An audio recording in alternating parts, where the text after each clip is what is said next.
Is there Well, intro coming music? to you live, not from Tennessee Tech, but coming to you live from our new office. Our new office has lots of different things. Doug and I had a disagreement. It caused a bit of a pandemic, and now we're off the radio forever. This is Psych Thoughts. If you've ever wondered what we look like, we're sorry. This is as good as it gets.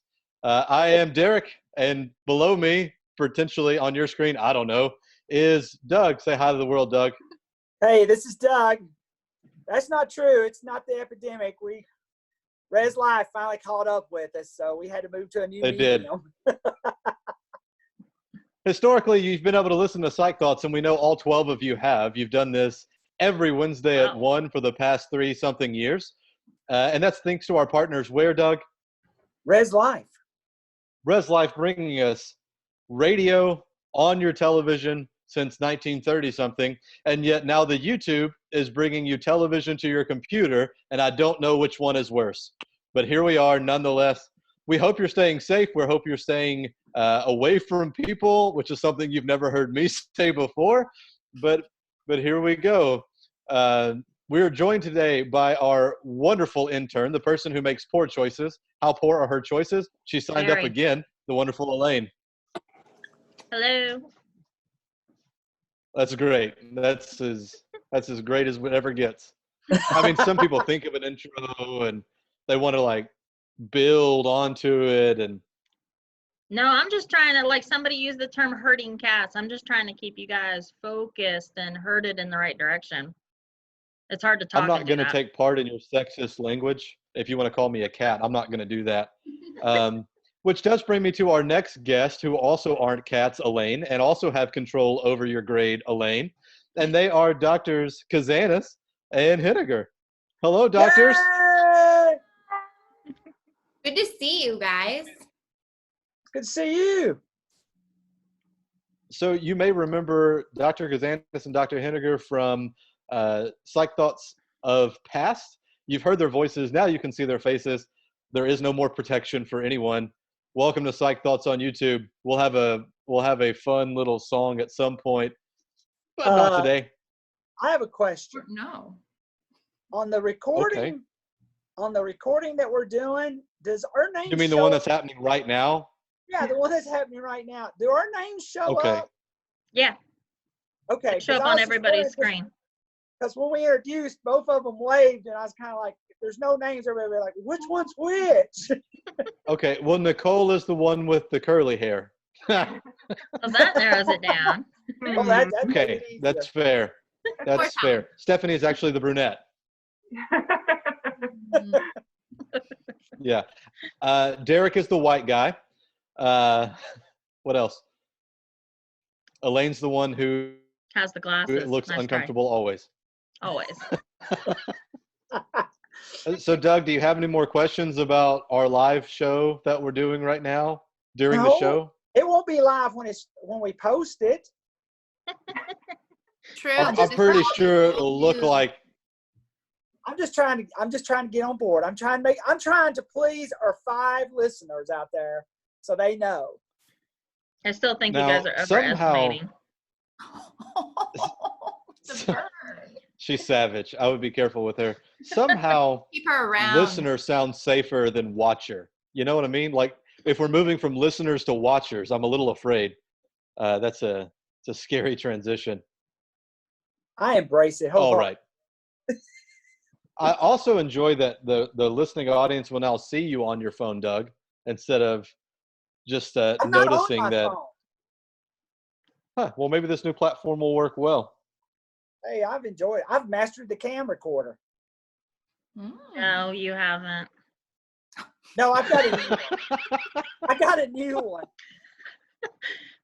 About 5 minutes of every All right. class is blurry and you can't read the slides. Well, yeah, I send them out anyway, so. Hey, Elaine has no fear. She's never home had now. fear. She's like 2 weeks from graduating. She's fine. And only one of you affects my grade. Which one? The one that can't record his classes without them How being. am I responsible? I think she's your TA. Oh, That too. guess I said no. Yeah. I got other Don't forget to put her grade in. So on today's show, we're going to talk about something that's maybe relatable. Maybe. Today, we're going to start talking about how you're adjusting to this new normal and what that might look like for you. I know as a clinician, the people who are calling my phone maybe aren't as happy as they used to be. I always will tell you that we are social creatures made to socialize. And now the federal and state governments say, hey, don't do that. But unfortunately, you can't unhuman yourself. So we're going to talk a little bit about what it looks like in this new normal that we've been living in for a while. Dr. Kazanas, Dr. Henniger, it is great to have you on our first video Psych Thoughts. I don't know what to call it. Movie, video, clip. Hit the subscribe button to see more of nothing. That's what people say on YouTube a lot, right? Be sure to like us. Subscribe and notify. And then they point at it, though. Yeah. You better know what direction you need to point. Yeah, but we're all in It's different places. So It's Yeah. down. So it's down here. There's a subscribe button somewhere in this area of your screen.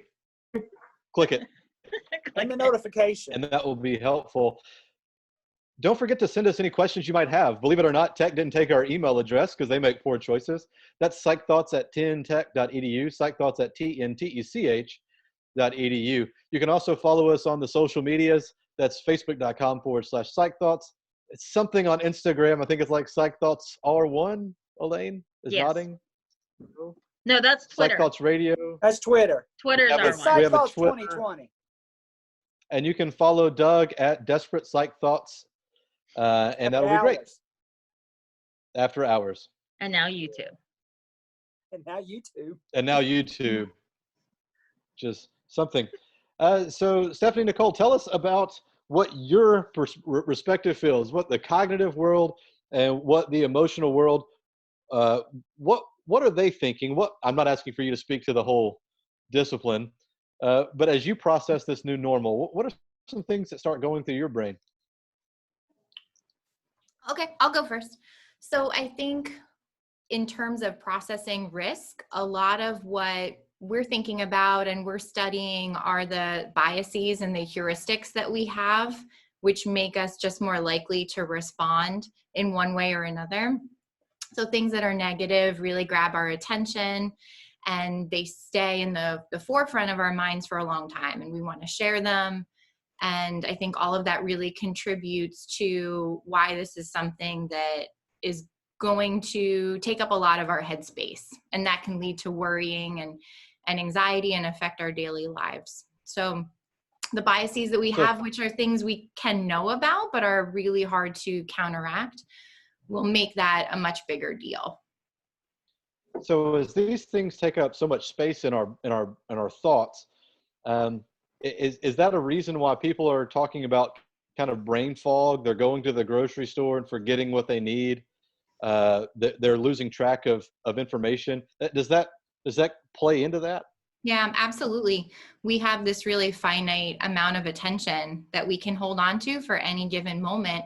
And so much of it is now taken up by worry. And worry will always win over other things that we might want to prioritize, but we just don't have that headspace for them. Worry will win. Worry will win. You heard it here on Psych Thoughts. If That's you want to win, uplifting make now. people worry. So Yeah. people that are previously diagnosed with anxiety issues, how much worse is this going to be on them, and what do you think they can do to keep them from getting to a place where that's all they think about, or getting to a bad place? Yeah, I think if you're much more predisposed to deal with uncertainty or distress in that way, then we might not have those mechanisms in place to say, I should compartmentalize, I should take some time for myself, I should find something else to do, or, be constructive with my time. And so I think if we can all I think we're told to be kind to each other right now, but we also have to really be kind to ourselves right now and think about, okay, I'm doing the absolute best that I can when a lot is being asked of me right now. And that's okay. Absolutely. I appreciate you saying that. One thing that I'll say frequently in the counseling room is if we know we're going to have worry, we have to start by eliminating the amount we beat ourselves up about the worry we experience. If now I'm worried about how much I worry, I'm just worrying more, and we start to spiral out of control. And this is something that we can't, absolutely can't avoid. Any of my students would, if you ask them, what does Dr. Edwards think about avoidance? And they'll say, probably rolling their eyes and sticking their tongue, avoid avoidance at all costs. And you can't avoid this. It's everywhere. You're reminded of it when you go. I just got back from the grocery store, and I'm still here. I got back from the grocery store, and it's the first time in my life I've seen people, more than like one, wearing a mask, myself included. It's something's different. Something's odd, and something's not right. So you can't avoid this. So maybe don't beat yourself up so much about the worry you experience. Yeah, I think related to that, kind of a social psych insight on this is the idea of perceived control. And that's part of why this is so stressful, is that, it's like Elaine was saying, as an introvert, staying at home all the time is okay. But in this circumstance, you didn't get to choose to do that. So it might be that you would have chosen exactly what you're doing if you had the choice. But the fact that you didn't have the choice is really stressful, and actually kind of provokes a lot more anxiety, even if what you're experiencing is actually okay day to day. And so it's sort of a weird situation of like, well, I'm actually okay right now. Like, actually, I'm doing a lot of things that I enjoy doing, and I'm still getting to work on papers and help students with doing research and all those things. But I didn't get to choose to do it in this way, and so that can be difficult. Yeah, I think that that's reminds me of Doug's area. With Doug's area of human development, right? When we hit that teenage years, we're probably being told to do the things we ought to be doing and would be doing if we were given the choice. But when mommy and daddy say to, they're wrong and idiots. I think, to me, it's a little bit off of worry, but to me, I think I look at it, I try to see the good things and everything. And I really feel that this is really going to change the fabric of society, in that we were so comfortable. Well, the generation was so comfortable. I would rather text my friends and then maybe FaceTime with them. But now that we cannot interact with people, it's almost like, well, I want to, and it's kind of like, I think when we get back to normal, we'll have a lot more. I won't see students as much sitting next to each other in class, texting one another. They'll actually talk to one another, because, I really, being a very much an outgoing social person, I really miss that. I cannot, some of my students go, well, your lectures are fine. And I'm like, you don't understand. I'm a live person. I'm an on ground person. I interact with the students, and it has been such a change for me, and I've had to deal with that. And, and we all know, humans, we hate change. We like to have the same pattern every day. And now all of a sudden we don't. And it's just such a shock to the system. But, I think that I think people can find ways to redirect their energies, for the last couple of months, me and Lisa's been trying to learn the dance from Thriller. We've done pretty good. How's that going? And let's go ahead and let's see. Come on. Well, I haven't. Okay, I'll let you sing. Too bad we don't have music. Dun, dun, dun. So that was really good. Wasn't it? Oh, I'm sorry, my camera don't work. But I think the important thing is that the big thing is that we find something to focus on, that we have this time. There's a lot of things that you can do instead of sitting around going, oh, I can't do this, I can't do that. It's just, I think it's that initial change, and that we can't do that anymore, being told that. So, Dr. Henniger, I get asked this question a lot by people who, I guess, just assume I know the answer, and I might be making that same poor assumption. As a social psychologist, why on earth are people buying so much toilet paper? Well, so I mean, there is the concern of genuinely, I mean, we don't want to run out of something that we need to use every day.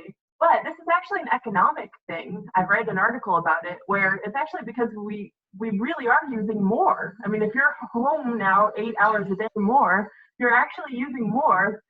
But then there's two different supply chains where there's like a commercial supply chain and a domestic supply chain. And so the domestic really did run out. And it's not because people are using more toilet paper, it's like in their days that they're using more at home. So there's that. But also there's a concern there's a security in something that you can prepare for.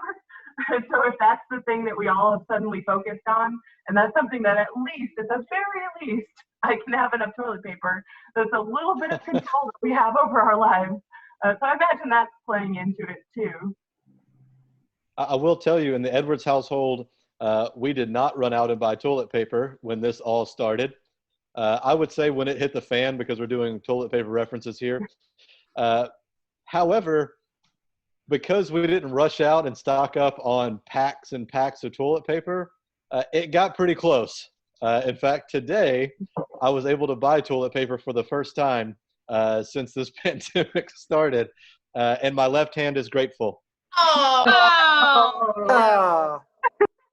Okay, we should probably wrap it up because we're hitting close to that time. So if any of you have any lasting input on how, thank you, Odin, how we can help our students or help anybody watching this video get through this time without being overly anxious and, you know, I would say adjusting. hire an Elaine.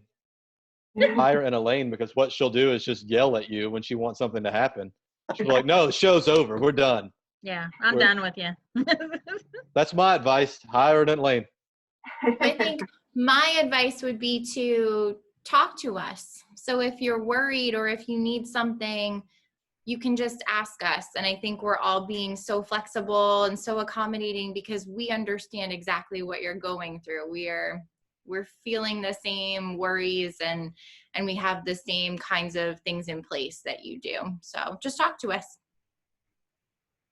Yeah, and I think also just sort of day to day with that perceived control, sort of finding control where you can, where like, yes, the world may not be something you have control over, or your job or your family, right? There are really big things going on right now that it's completely legit to worry about. But also finding just in little things of being like, okay, I'm going to choose to go for a walk right now. And that's a tiny thing, but it, you know, it gets you exercise, it gets you outside, it's good for you. And it may be stressful in the midst of you have so many other things you're supposed to do, but kind of being able to just make a little choice that gives you control over your life and can contribute to health in other ways could be good. I always tell students to make sure that they're keeping up, you know, make your own schedule. Go, you know, they release a video on this day, I'll watch it. That'll be my psychology time. And I've met with a bunch of students, and basically their concerns are, I just don't know if I'm doing right. I don't know if I'm keeping up, you know, and I tell them, yeah, you're doing what you're doing. You're doing what you're supposed to do, you know, just believe in the process and believe in yourself, and you'll be fine.